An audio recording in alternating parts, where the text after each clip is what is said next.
Huomenta YouTube. Se on PT Jokke tässä. Ollaan 2 viikon päässä kisoista. 21. päivä syyskuuta Turku Legends Cup. Pidetään lyhyenä tää video, koska aivotoiminta on vähän mitä on, niin katsotaan miten paljon tähän saadaan asiaa. Tavoitehan oli diattailla sillä tavalla, että saadaan tuo paino 90 kilon alapuolelle, ja nyt se kävikin siellä. Eli 89,9 aamupaino matalin tähän asti. Viikko on nyt vielä kovia treenejä ja ensi viikolla myös käydään hierottaa paikkoja aika paljon. Eli jalat tullaan hieroa kunnolla, mikä tulee parantaa niiden erottuvuutta merkittävästi. Ne lohkee nyt jo ihan hyvin, mutta hieronnan jälkeen muutama päivä, niin se luukki tulee olla kaikista paras. Samaten selkä käydään hierottaa auki, jotta se levii vähän paremmin. Niin sekin tulee muuttaa fysiikkaa sitten tosi paljon tulevan viikon aikana. Dietin osaltahan tässä nyt ei enää mitään ihmeitä voida tehdä. Mennään päivä päivältä yhtä matalilla kaloreilla tähän asti tää tuleva viikko. Katsotaan miten alas painoa saadaan ja sitten seuraavalla viikolla aletaan vähän täyttämään kroppaa, eli lisätään hiilareita sinne. Kondiksesta voisi itse sanoa sen verran, että onko mä nyt siihen ihan sitten täysin tyytyväinen? No, en varsinaisesti. Edestä se näyttää jo tosi valmiilta, mutta edelleen siellä on paikkoja, niin kuin mä haluaisin, että pakarat olisi enemmän säikeiliä, että alaselkä olisi enemmän sellainen joulukuusimainen, eli ton pakaran ja sitten ton alaselän osalta mä en ole ihan täysin tyytyväinen vielä, mutta tuossa kuitenkin jaloissa on ollut se näkyvin muutos, eli siellä letkuttaa nyt tosi paljon suonia noissa jaloissa ja se näyttää ihan hyvältä. Sivuposeissa, niin kuin rintasivulta ja sitten ojentajaposeerauksessa, sivuposeissa erotat jo säikeitäkin sieltä pakaroista, mutta taas takaposeissa ei niinkään. Eli en voi sanoa, että olisin täysin tyytyväinen tuohon kuntoon, mutta se on hyvin lähellä sitä, mitä mä haluan. Eli nyt lyhyesti ja ytimekkäästi ensi viikolla hierontaa, kovia treenejä ja sitten sen jälkeen lihaksia pumpataan aika kevyillä painoilla, eli silleen kevyen viikon periaatteella, eli painot tulee olemaan noin sen 60-70% siitä, mitä raskaalla viikolla.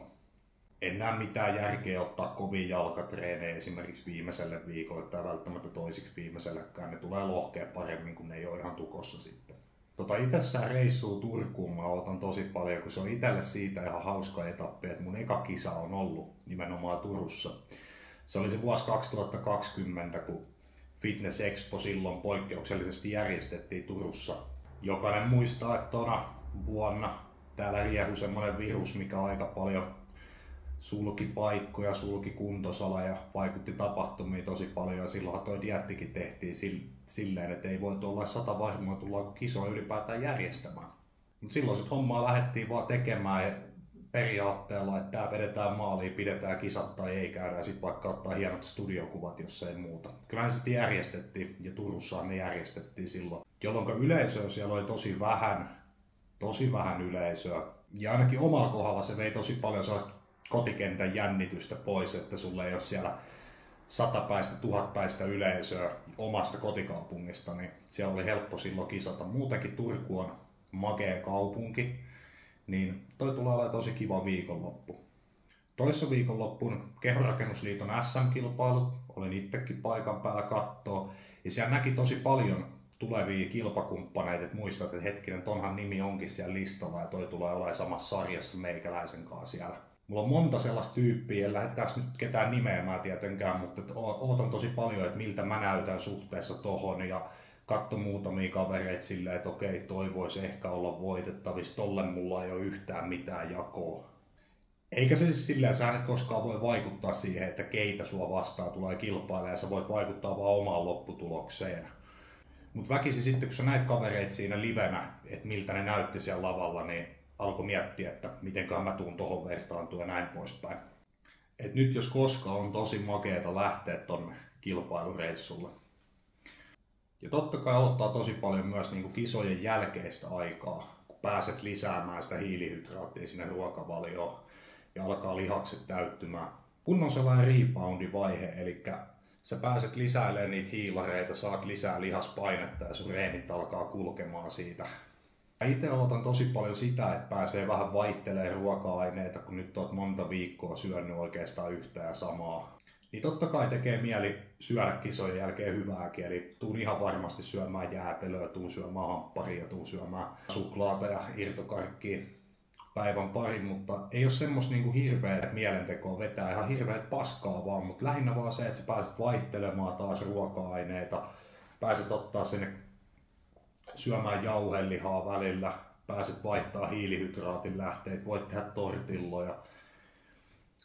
Kaikkea tollaiset niitä ruoka-aineita pääsee vaihtelemaan siellä. Se on se, mitä mä ootan tosi paljon.